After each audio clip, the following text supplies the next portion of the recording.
জামায়াত আমেরিকার সঙ্গে গোপন বৈঠক করে ইনসাফ বাস্তবায়ন করতে চায় বলে মন্তব্য করেছেন ইসলামী আন্দোলন বাংলাদেশের আমির ও চরমোনাই পীর সৈয়দ মোহাম্মদ রেজাউল করিম।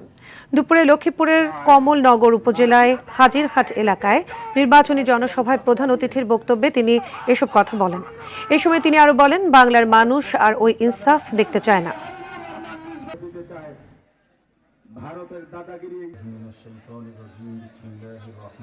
গোপনে আমেরিকার সাথে বসে ইনসাফ বাস্তবায়ন করবে। আমরা ভারতের ইনসাফ দেখেছি, আমরা আমেরিকার ইনসাফ দেখেছি।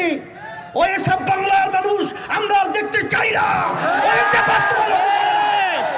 যে জামাতের আমির তো বলেছে তারা শরিয়া অনুযায়ী দেশ পরিচালনা করবে না।